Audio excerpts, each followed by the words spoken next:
Welcome to the Casey Ingram Show Meet Your Candidate series. No spin, no agenda, no endorsements, just a candidate. Before we begin, I'd like to thank the many listeners who submitted questions for this interview. Several of those questions have been incorporated into today's discussion.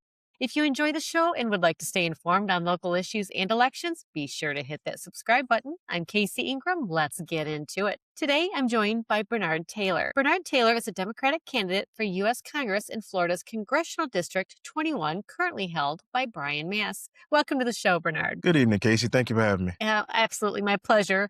And for viewers that are meeting you for the first time, Bernard, can you tell us a little bit about yourself and what experiences have shaped you and what inspired you to run for Congress? Sure. So, for those of you who aren't familiar with who I am, my name is Bernard Taylor. I'm a fourth generation Floridian, born down in the city of Miami, moved to the Treasure Coast area when I was 11 years old. I am a husband. I'm a father of 5 boys. I'm a current Palm Beach County firefighter EMT, and I'm just an average guy looking to make a difference here in my community. I see some of the things and some of the issues that are plaguing my community that a lot of the community is expressing to me out here on the campaign trail. And I want to be a voice for those who feel like they don't have one. And why did you decide this was the right time to challenge Congressman Brian Mast? I feel right now Congressman Mass has a 10-year record in the House of Representatives. So he has a large body of work, enough of a sample size to come to the conclusion that maybe not everything that he has done has been to the benefit of those here on the Treasure Coast.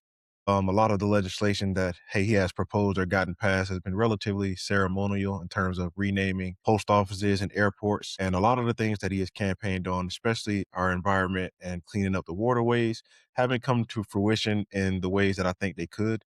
So I thought right now, after 10 years of a career in the House of Representatives and a voting record that we can see, I think right now is the time to have a new generation of leadership and some new eyes on what could happen here in the Treasure Coast. All right, so every congressional district has unique needs. What do you see as the three biggest challenges facing Florida's 21st congressional district? First is affordability, between young people not seeing themselves ever being homeowners, between our seniors seeing their Social Security checks not stretch as far as they used to. We are having a huge affordability crisis right here on the Treasure Coast. Young people don't feel like they'll ever be able to buy a home and are leaving our area. We have our seniors in our community who are struggling just to make their ends meet, deciding whether to have groceries this evening or to have the medicine that they need to stay alive. And I don't think in the wealthiest country in the world, we should be having our American citizens having to make decisions like that. So affordability is definitely number one. Number two is healthcare, again, in terms of our seniors not being able to afford the medications they need to survive. The EMS staff here in this area, the nursing and hospital staff here in this area being overworked and understaffed. Between the cuts to the Medicaid and Medicare program that were put into fruition thanks to the One Big Beautiful Bill, we are seeing our seniors and our population here on the Treasure Coast be dramatically impacted over the past year since that legislation has been in place. And then when you're talking about the environment and our waterways, we're still dealing with the same toxic red algae, blue-green algae, all these different things that have plagued our St. Lucie River, Indian River Lagoon, out into our estuaries.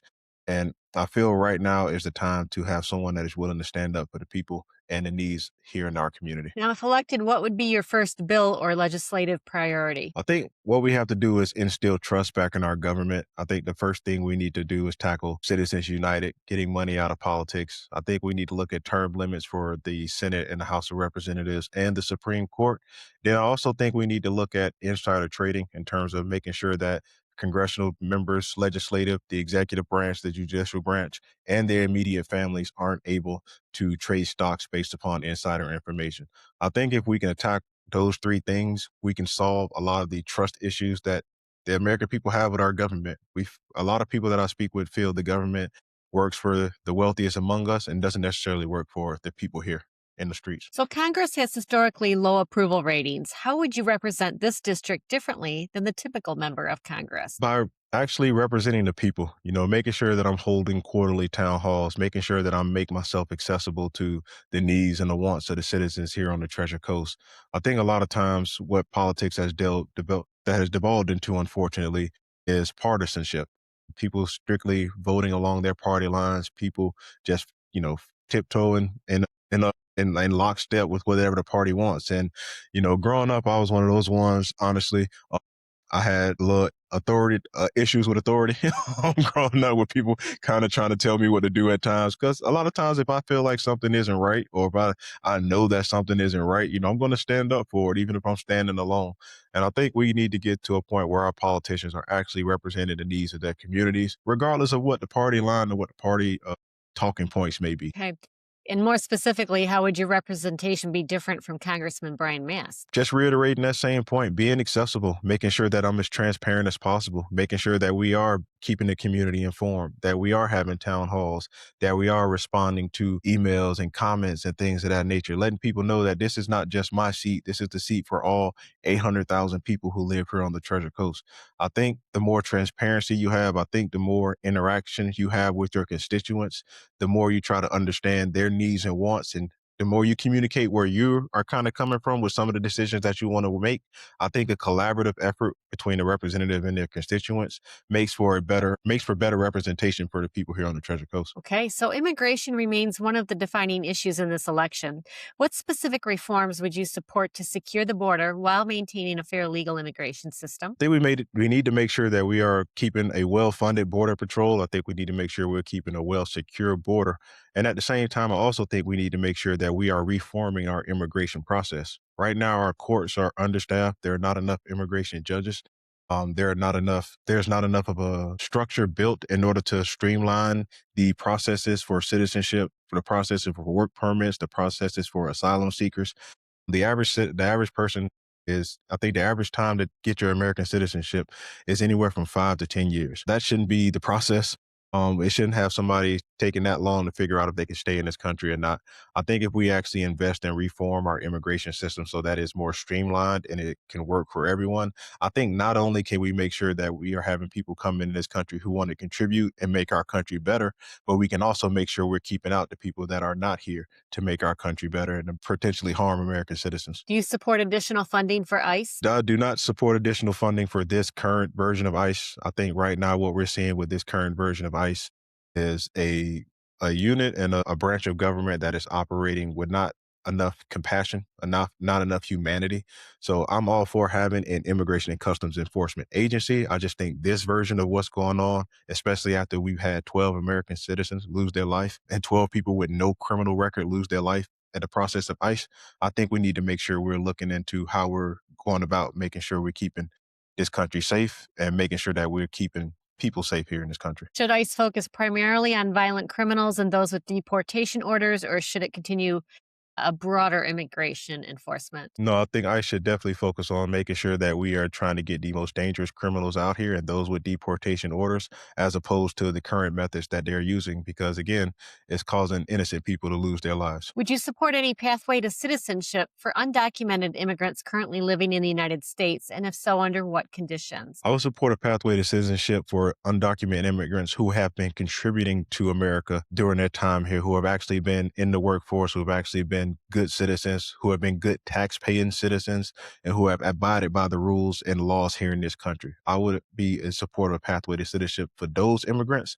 I would not be in support of a pathway to citizenship for those who are not contributing and being productive here in our society. The conflict involving Iran has heightened concerns about another U.S. military conflict in the Middle East. Under what circumstances should the United States use military force against Iran? At any point in time where American troops have been threatened or the American safety and our national security is threatened, a credible, legitimate threat, I think we need to make sure we're using equal and necessary military force to keep our citizens here safe. Do you support continued military aid to Israel? I do not support continued military aid to Israel as long as there are people here in this country who are starving, who can't afford health care, and who can't even attend a good college if they so choose. Do you support continued aid to the Ukraine? Same. As long as there are people here who are continuing to struggling, I don't support sending taxpayer money to another country to fund what they have going on when I know I have people here that need that funding and need the help of the taxpayer dollars that they're putting into the government. So China continues expanding economically and militarily. What should Congress do to strengthen America's position? Congress should make sure that we are not only competitive with China, but that we are making sure we're staying ahead of the game when it comes to China. I think we need to focus on continue focusing on making sure that we are investing in American businesses. We need to make sure that we invest in making sure we're keeping American businesses onshore. And I think we need to make sure that we are on top of the AI race while not sacrificing our natural resources and our natural environment. In terms of AI and the data centers that are being proposed around our country, again, I'm not opposed to innovation. I'm not opposed to making sure that we are staying ahead in terms of technological advances. However, I do not want to sacrifice our natural environment, especially here in the state of Florida, to stay ahead in those advances. Do you support a moratorium right now on data centers, hyperscale Yes, data ma'am. centers? You do. Yes, ma'am. I absolutely support a moratorium on data centers. Families continue struggling with housing costs, insurance premiums, groceries, and inflation. What specific policies would you support that would make life more affordable? I would support instituting a state catastrophic fund.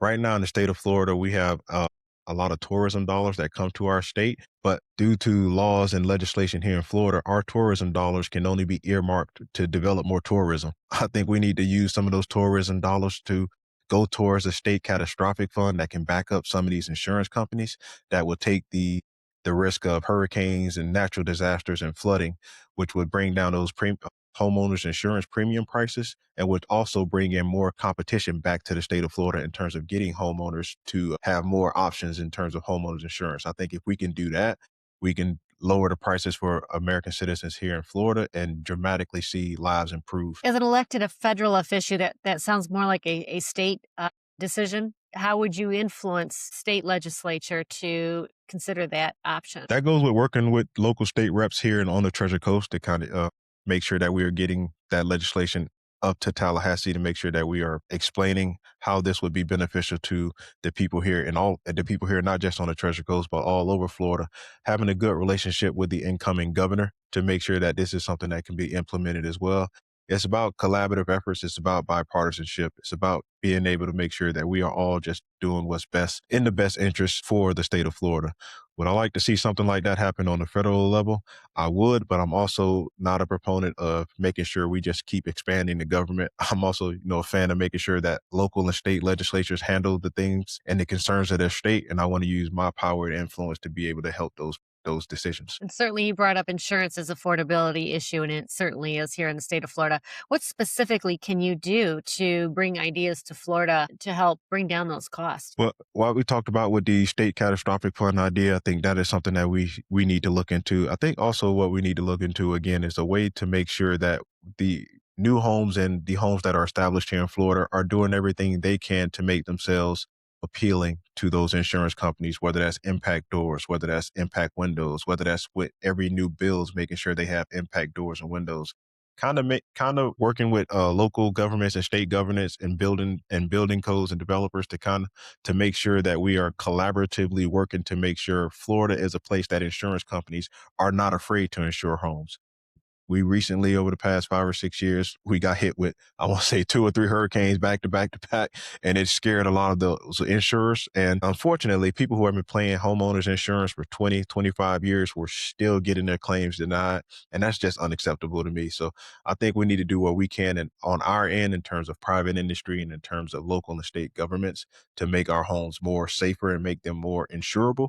And I think also we need to make sure we're looking at establishing a state catastrophic fund to create that backstop for the insurance companies to be a little bit more willing to come back to Florida. What are your thoughts on perhaps expanding the footprint of where insurers can insure, meaning maybe the entire Southeast United States is one region as the hurricanes hit all the way up the East Coast and even into the Carolinas? Absolutely. Again, I would love nothing more if we can actually expand into a federal catastrophic fund.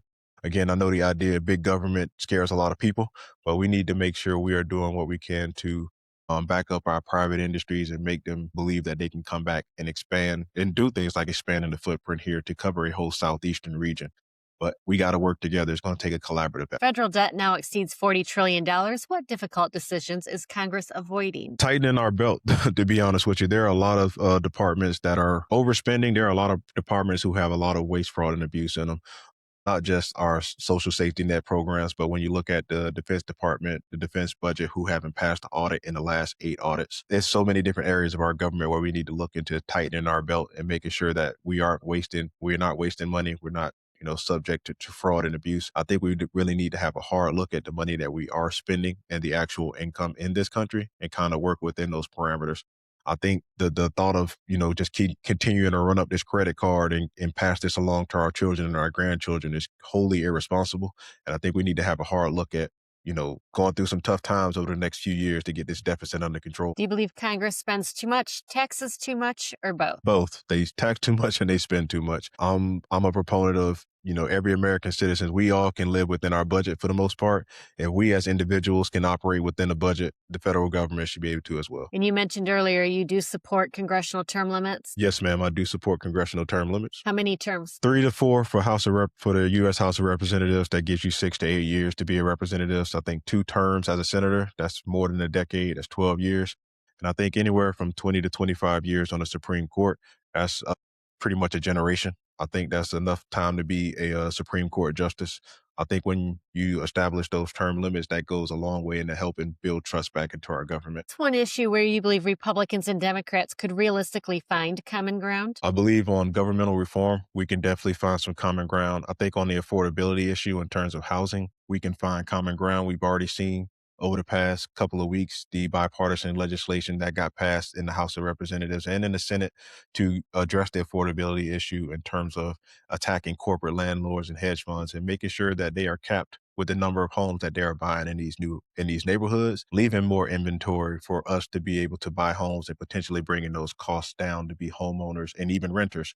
So we've already seen an example of where we can actually work together to address the needs of the American people. And I think that we can do that in more areas than just housing. Speaking of housing, Bernard, one of the issues that have come up is corporate entities are purchasing housing for rentals. What are your thoughts on curbing that, or do you want to? Absolutely. I actually have some legislation on my website. You can visit it at bernardtaylorforcongress.com. Some of my ideas would actually be limiting the number of homes that a corporation or hedge fund can buy. I think right now in the current legislation, they cap it at about 350. I think that is too high. I think we need to cap it at a little bit lower number than that. And then also, I think we need to have some deterrence in there as well. One of the things I would like to do is institute a bulk purchase tax. So when these corporations come in and buy 5 or 10 homes before even ground is broken in some of these developments, that comes with a bulk tax. And the money that that tax creates would go into a homeowners assistance program to make sure that we are also providing our American single families and single people an opportunity to get into home ownership because we know that is the fastest way to get into the wealth. To get into wealth is to be a homeowner. So please answer yes, no first, and then briefly explain if you need to. Do you agree with a balanced budget amendment? Yes. Again, I think we need to tackle this $40 trillion deficit that we have. So I think we definitely need to pass a balanced budget amendment. Should we expand domestic energy production? Yes, we need to expand domestic energy production. We need to make sure that we are energy independent. We are seeing with the closure of the Strait of Hormuz just how much energy it runs this world, and we need to make sure we are as independent as possible. Should we eliminate taxes on Social Security? Yes. Require proof of citizenship to vote in federal elections? Yes, absolutely. If elected, what is one promise you're making today that voters can hold you accountable for over the next 2 years? The one promise I will make is to be transparent and to make sure that I am holding those town halls, that I am having that transparency, that I am being open and honest with my constituents here on Florida Congressional District 21. And again, I will also hold myself to those term limits. I will not be in Congress no more than 6 years. Okay. Many voters feel disconnected from Washington. How will you stay accessible to the people of District 21 after Election Day? I plan on spending more of my time here in Florida than actually being in Washington, D.C., to be honest with you. I will be there for the days that I absolutely have to be there for legislation, for votes, for things of that nature. But as much as I can be in my district and be home, I plan on being here in Florida because truth be told, I am a tropical person and it snows in DC. That's right. If you had just 30 seconds to speak directly to every voter watching today, what would you like them to know? The whole purpose of me getting into this race is to put people over politics. We have run a grassroots campaign. We have been in this race for about 19, going on 20 months now. We are officially 30 days away from our primary election, and I feel really good about the work that we have put in to earn the trust of the residents here on the Treasure Coast, whether they be Democrats, whether they be independents, or whether they be Republicans. We have shown that we are willing to work with everybody. We are shown that we're willing to do the work, even before we get into office. And I hope that my actions, more than my words, reflect that I am trying to be a representative of everyone here on the Treasure Coast. Okay. And then also, before we wrap up, one issue that has surfaced during your campaign involves an endorsement from the Anti Zionist America PAC. The organization has been criticized for rhetoric that many have described as anti Semitic. You have previously indicated that if the organization crossed that line, you would reject its endorsement.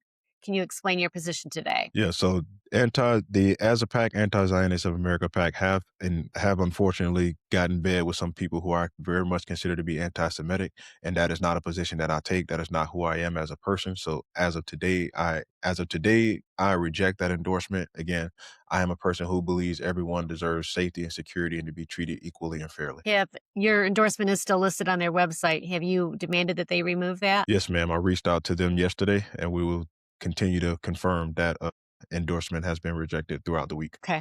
Where do you personally draw the line between legitimate criticism of the Israeli government and anti Semitism directed towards Jewish people? Again, you should never, ever, ever direct any type of hate or vitriol towards anybody based upon color, creed, gender, or the religion that they serve.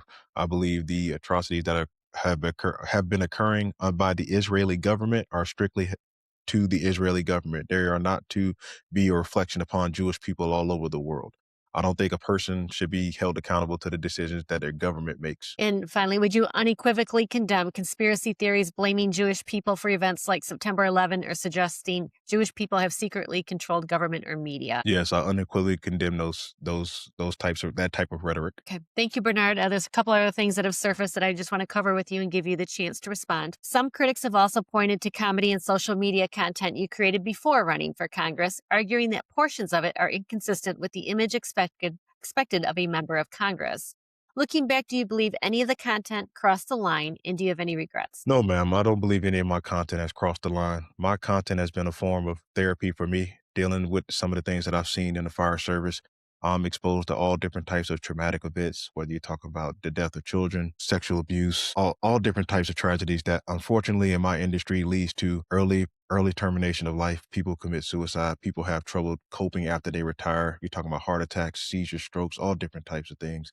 Being a young person in this industry, I wanted to make sure that I kept my mental health s- sane, and I wanted to make sure that I protected myself. So a safe and healthy outlet for me was creating content on social media, using comedy and humor to be able to deal with some of those things. And so far I've been able to live and been able to protect my sanity. Right. Public officials today are often judged not only by what they post, but also by what appears on their social media pages. What responsibility do you believe candidates have to moderate hateful or offensive comments made by others on their campaign platforms? No, when you see somebody that says anything or that does anything that doesn't reflect your values, you have an obligation to make sure you stand on your principles and the things that you believe.